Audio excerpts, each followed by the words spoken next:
नमस्कार, आप देख रहे हैं राष्ट्रवाणी और मैं हूं आपके साथ सिमरनजीत सिंह। अमेरिका और ईरान के बीच चल रहा तनाव अब एक खतरनाक मोड़ पर पहुंच चुका है, लेकिन अभी तक ये किसी निर्णायक नतीजे तक नहीं पहुंच पाया। इस बीच डोनाल्ड ट्रंप का रुख लगातार आक्रामक होता जा रहा है। ट्रंप ने साफ संकेत दिए हैं कि वे ईरान को झुकाने के लिए हर संभव कदम उठाने को तैयार है, चाहे वो आर्थिक दबाव हो, सैन्य कार्रवाई हो या फिर कूटनीतिक अलगाव। ट्रंप प्रशासन ने दुनिया के देशों को सख्त चेतावनी दी है, अगर किसी ने ईरान की मदद की तो उसे गंभीर परिणाम भुगतने होंगे। इस चेतावनी का सीधा असर वैश्विक राजनीति पर पड़ रहा है, क्योंकि कई देश अब खुलकर किसी पक्ष में आने से बच रहे हैं। इस बीच ट्रंप ने चीन पर गंभीर आरोप लगाकर माहौल को और अधिक संवेदनशील बना दिया है।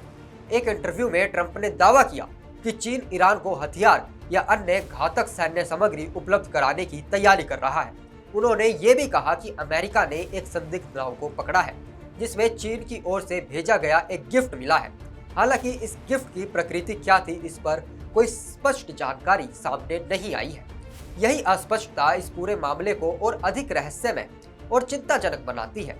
ये घटनाक्रम ऐसे समय में सामने आया है जब अमेरिका ने समुद्री मार्गों पर अपनी निगरानी और सख्त कर दी है, खासकर उन अहम जलमार्गों पर जहां से होकर तेल और अन्य जरूरी सामान गुजरता है। अमेरिकी नौसेना और कमांडो यूनिट संदिग्ध जहाजों की तलाशी ले रहे हैं, ताकि ये सुनिश्चित किया जा सके कि ईरान तक कोई सैन्य या प्रतिबंधित सामग्री न पहुंचे। इस तरह का मैरीटाइम ब्लॉकेड ट्रंप प्रशासन की रणनीति का अहम हिस्सा बन चुका है। ट्रंप की चेतावनी केवल चीन तक सीमित नहीं है, बल्कि एक व्यापक संदेश है। जो भी देश ईरान के साथ खड़ा होगा, उसे अमेरिका के आर्थिक और राजनीतिक दबाव का सामना करना पड़ेगा। इससे वैश्विक व्यापार और कूटनीतिक रिश्तों पर भी असर पड़ सकता है। इस तनाव के बीच एक अहम कूटनीतिक घटनाक्रम भी सामने आ रहा है। शी जिनपिंग और डोनाल्ड ट्रंप की मई में मध्य में बीजिंग में मुलाकात प्रस्तावित है। ये बैठक पहले अप्रैल में होनी थी, लेकिन मौजूदा संघर्ष के कारण इसे टाल दिया गया। अब यह मुलाकात और भी महत्वपूर्ण हो गई है, क्योंकि इसमें ईरान मुद्दा प्रमुख एजेंडा बन सकता है।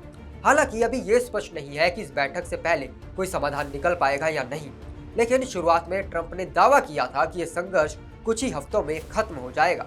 लेकिन अब ये दूसरे महीने में प्रवेश कर चुका है और हालात पहले से ज्यादा जटिल हो चुके हैं। कुल मिलाकर यह स्थिति केवल अमेरिका और ईरान तक सीमित नहीं है, बल्कि इसमें चीन जैसे बड़े खिलाड़ी के जुड़ने की आशंका ने इसे एक संभावित वैश्विक टकराव का रूप दे दिया है।